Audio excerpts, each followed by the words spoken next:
everybody. This is Rebecca Olkowski with babyboomster.com. And today we have a special guest. Her name is Nicola Fernandes, and she is a shaman and a life coach. She's a speaker, life coach, and shaman who has worked with clients from all over the world to help them become their most authentic selves. For more than 10 years, Nicola has been helping people move from self-sabotage, fear and doubt, to building self-worth, self-love, and success. So that's pretty exciting. Nicola, welcome to Baby Boomster. Thank you so much for having me. I'm so excited to be here. Great.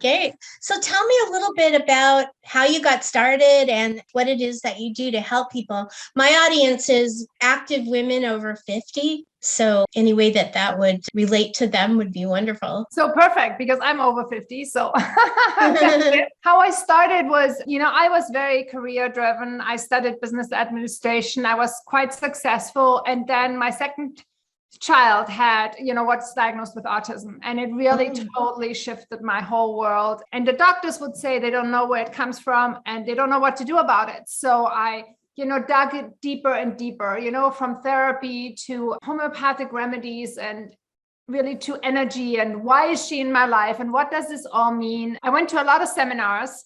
And the crazy thing was every time I came home from a seminar, she was better. Wow. Right. And so I really learned, and I've learned that also through the seminars, everything is just a learning for us. It's kind of like we are the director of our lives. And why did I bring her in my life? What did I want to learn? And so the more I learned, the more she could let go, right? And also she could let go and I would see her in a different perspective. So that would let her go. I wasn't as frantic that she had to get better. I was more relaxed. And so she could more relax. Does that make sense? So it was like, yeah, that's interesting because, so many people are dealing with that right now. Yeah. So it's like, as much as we want to change other people, it's always the same teaching. We only can change ourselves. Right. And, she still has autism, but she's really, really high functioning, and especially she's with us. She was really out of it at that time initially. And so, I asked, why is that all in my life? And what I heard is now that she's so much better also to give it to other people. And what I really drilled it down with all the seminars was, that love for yourself. When you connect to yourself, when you really find that love for yourself, everything else in life falls in its place. Right. It's kind of like the key, right? And so, more and more seeing clients, I developed my, wholeness mastery method that I go through with most clients to really connect to themselves, do that inner work, but in a very loving and connecting and, especially empowering way. Yeah, I can imagine, when you're in a situation like that, you would feel like you were blaming yourself or feel like it's your fault. That would bring your self-esteem down. Yeah, there was a lot to go through because, my dream was to have this beautiful family, 3 children, sitting on the playground, having play dates, having coffee with moms. And none of that ever happened because, she needed me 24/7. Yeah, I can imagine. Wow. So, I didn't see it so much like it was my fault, more like it was my mission. I'm very like an action taker. And it also helped me because, I could have hidden under the blanket, which, I would have loved to do, I have to say. But it's very funny because 2 months after she got diagnosed, my 3rd child was born. And so she needed me to get up. There was no, she needed me, that little baby. And so always, a blessing in disguise to go forward. Right. So you did have 3 children then. That's wonderful. That's wonderful. Yeah. So you are a neurolinguistic programmer. Can you explain to people what that is? Yes, totally. So neurolinguistic is really watching your words, really simply expressed. It's like really being totally aware that without our words spoken out loud or thinking, we create what we want to see, right? Because it's like kind of like, things happen, but, there's this saying that, if there's a bank robbery and 10 people watch it, there are 11 different reports. The 11th is the camera, because everybody has a different angle to it. And so it's with our perspective of life. And in neurolinguistic programming, you really learn how to word things so you can create it. Like, for example, instead of saying this hasn't happened, it just hasn't happened yet. So you would tell your own unconscious that it's still going to come. Right. And so you really learn to program the unconscious to make you more aware of that language pattern. So do you work with clients through hypnosis? Is that what you mainly do? Or yeah, I mean, it's not total hypnosis. It's kind of like a trance. And we both go into trance because it's just much easier to access the unconscious. Yet what I do is I actually combine shamanism, like energetic healing, with the rewiring of the mindset into all different dimensions, into your physical body, into your future, into your past, into your healed self, into your soul. And so there are all these different layers that intersect with each other while I teach my clients to come with me, so it gets ingrained and they become that too. How do you incorporate the shamanism in with it? Is that separate or? No, it's just, I'm very intuitive and I'm guided. And so sometimes it's just something, where we need to do energy healing or we need to do a journey. For example, if we travel in the body, I often take shamanistic journeys because it's easier for them to be in that trance state and then come into the body than if I just would say, now go in your body. And they're like, how do I do that? Right.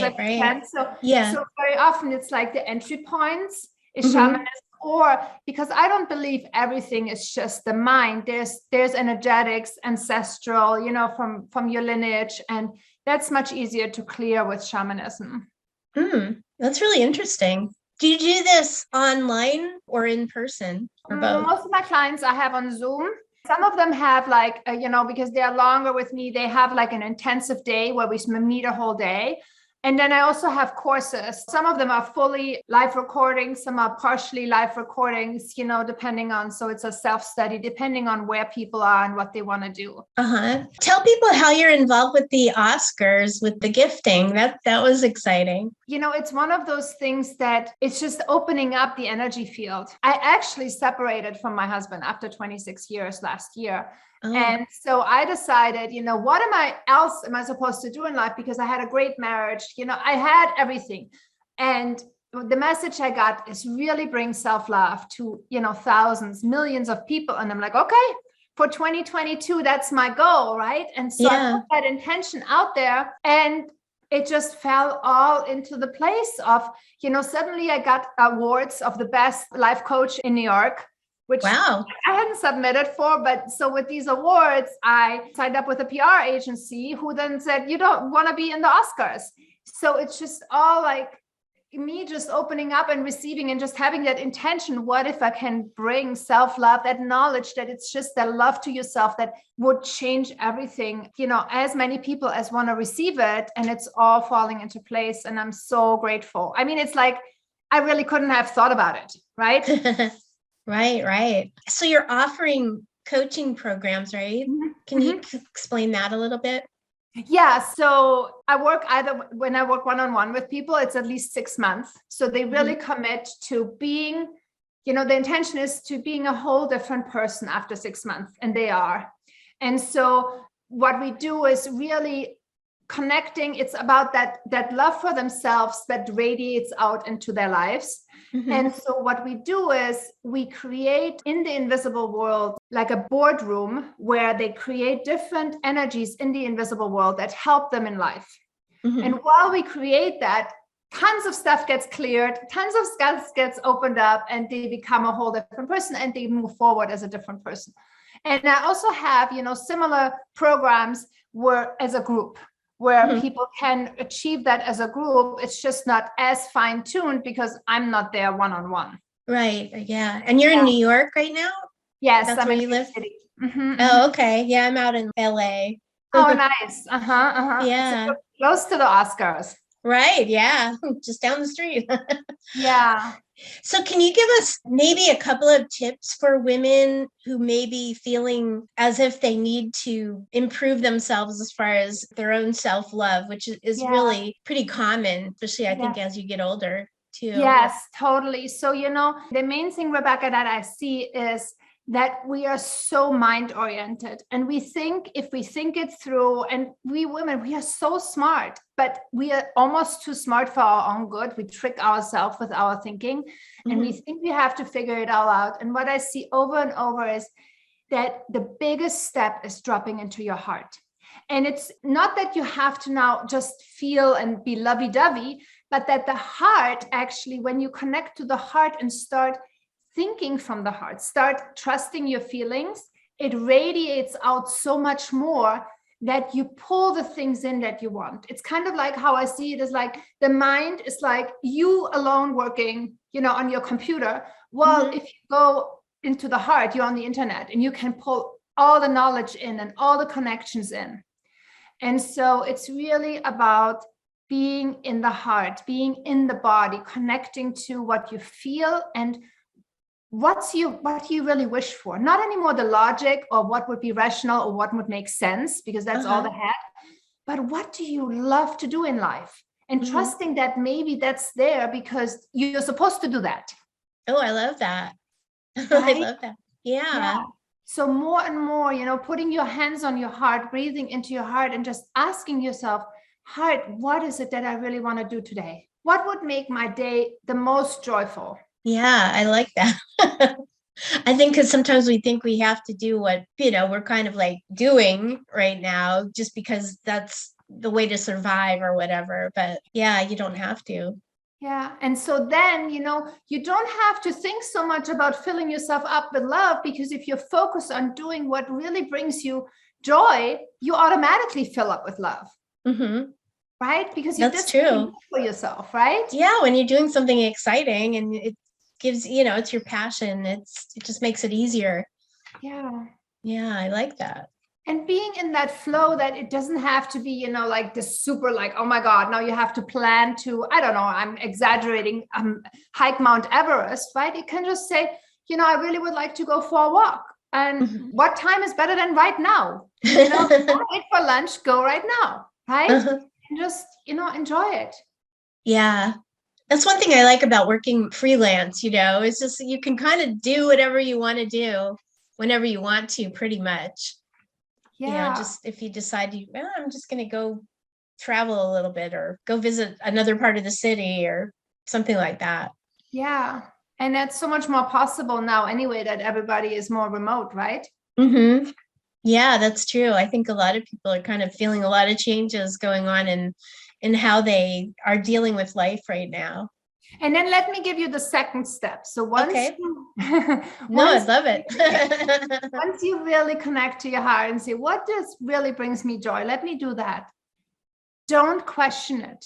Don't go back and say, oh, but maybe I shouldn't go for a walk. Or even worse, you are at a walk and you're like, oh, I shouldn't have gone for a walk. What was I thinking? Really watch your thoughts. Once you decide you're going to go for the walk, that's the best thing ever. Why? Because you're doing it. Because when we do things and then we question it, it's kind of erasing the whole thing.